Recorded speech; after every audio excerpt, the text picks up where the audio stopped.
ನಿನ್ನ ಜೀವನವನ್ನು ಇತರರೊಂದಿಗೆ ಯಾವತ್ತೂ ಹೋಲಿಸಿಕೊಳ್ಳಬೇಡ.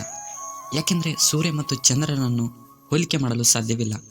ಅಂದಮೇಲೆ ನಿನ್ನನ್ನು ನೀನು ಬೇರೆಯವರಿಗೆ ಯಾಕೆ ಹೋಲಿಕೆ ಮಾಡಿಕೊತೀಯ? ಒಂದು ವೇಳೆ ನೀನು ವಿದ್ಯಾರ್ಥಿಯಾಗಿದ್ದರೆ ಯಶಸ್ಸಿನ ಕಥೆಗಳನ್ನು ಯಾವತ್ತೂ ಓದಬೇಡ.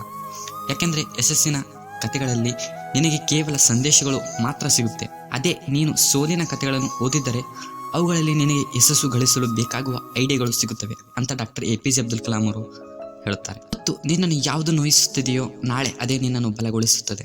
ನಿನ್ನ ಜೀವನದಲ್ಲಿ ಏನೇ ಸೋಲುಗಳಾಗಲಿ, ಎಷ್ಟೇ ಸಂಕಷ್ಟಗಳಿದ್ದರಾಗಲಿ, ನಿನ್ನ ಮೂಲ ಬಂಡವಾಳ ಯಾವುದು ಅಂದರೆ ಅದು ನಿನ್ನ ಆಲೋಚನೆ, ನಿನ್ನ ಯೋಚನಾ ಶಕ್ತಿ. ಅತಿಯಾದ ಸಂತಸದಿಂದ ಇಲ್ಲವೇ ಅತಿಯಾದ ಆಳದಿಂದ ಮಾತ್ರ ಕವನಗಳು ಕೂಡಿ ಒಡೆಯುತ್ತವೆ. ಸಾಧಿಸಿಯೇ ತೀರುತ್ತೇನೆ ಎಂಬ ಕಿಚ್ಚಿನ ಮನಸ್ಸಿನ ಮುಂದೆ ಯಾವುದೇ ಅಡೆತಡೆಗಳು ನಿಲ್ಲೋದಕ್ಕೆ ಸಾಧ್ಯವಿಲ್ಲ.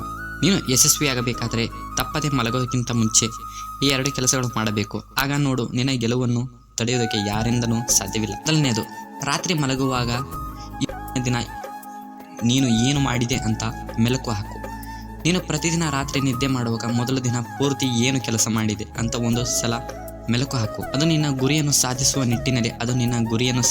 ನಿಟ್ಟಿನಲ್ಲಿ ಎಷ್ಟು ಮಟ್ಟಿಗೆ ಸಹಾಯವಾಗುತ್ತದೆ ಅಂತ ಮನವರಿಕೆ ಮಾಡಿಕೊಡುತ್ತದೆ. ಇದರಿಂದ ಆಗುವ ಪ್ರಯೋಜನ ಏನು ಅಂದರೆ, ನಿನ್ನ ಗುರಿ ಯಾವುದೇ ಇರಲಿ ಅದಕ್ಕೆ ತಕ್ಕ ಹಾಗೆ ನೀನು ಪ್ರತಿದಿನ ಕೆಲಸ ಮಾಡು. ರಾತ್ರಿ ಮಲಗುವ ವೇಳೆ ಅದನ್ನು ಮೆಲುಕು ಹಾಕಿದ ಮೇಲೆ ನಿನ್ನಷ್ಟಕ್ಕೆ ನಿನಗೆ ಆ ಕೆಲಸದಲ್ಲಿ ಎಷ್ಟು ಮಗ್ನನಾಗಿದೆಯೋ ಅನ್ನೋದು ನಿನಗೆ ಅರಿವಾಗುತ್ತದೆ.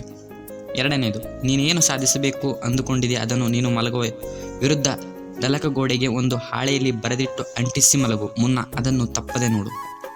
ಈ ಉಪಾಯದಿಂದ ನಿನಗೆ ಆಗುವ ಪ್ರಯೋಜನ ಏನು ಅಂದರೆ, ಪ್ರತಿದಿನ ನೀನು ಮಲಗುವಾಗ ಆ ಗೋಡೆಯ ಮೇಲೆ ನೀನು ಬರೆದ ಅಕ್ಷರಗಳನ್ನು ನೋಡಿದಾಗ ನಿನ್ನಲ್ಲಿ ಸಾಧಿಸುವ ಛಲ ಹುಟ್ಟುತ್ತೆ. ನಾನು IAS ಆಗಲೇಬೇಕು, ಆಗಿಯೇ ಆಗ್ತೀನಿ ಅಂತ ಒಂದು ಗೋಡೆಯ ಮೇಲೆ ಬರೆದು ಅಂಟಿಸಿದೆಯಾ ಅನ್ಕೋ. ಅದನ್ನು ನೀನು ಪ್ರತಿದಿನ ರಾತ್ರಿ ನಿದ್ದೆ ಮಾಡುವಾಗ ತಪ್ಪದೆ ನೋಡು. ನಿನ್ನನ್ನು ಅದು ನಿದ್ದೆ ಮಾಡೋದಕ್ಕೆ ಬಿಡುವುದಿಲ್ಲ. ಇವುಗಳನ್ನು ನೀನು ನಿನ್ನ ಜೀವನದಲ್ಲಿ ಪ್ರತಿದಿನ ರಾತ್ರಿ ಮಲಗುವಾಗ ಅಳವಡಿಸಿಕೊಂಡರೆ ನಿನ್ನ ಗೆಲುವು ಶತಸಿದ್ಧ. ನಿನ್ನ ಶತ್ರುವನ್ನು ನಾಶ ಮಾಡಲು ಇರುವ ಉತ್ತಮ ಮಾರ್ಗ ಯಾವುದು ಅಂದರೆ ನಿನ್ನನ್ನು ನೀನು ಸುಧಾರಿಸಿಕೊಳ್ಳುವುದು. ಜೀವನದಲ್ಲಿ ಕಷ್ಟಗಳು ಬಂದಿದೆ ಅಂತ ಇಷ್ಟಪಟ್ಟಿದ್ದನ್ನು ಬಿಡಬೇಡ. ಏನೇ ಬಂದರೂ, ಎಷ್ಟೇ ಕಷ್ಟ ಆದರೂ ಅದನ್ನು ಎದುರಿಸಿ ನಿಲ್ಲು.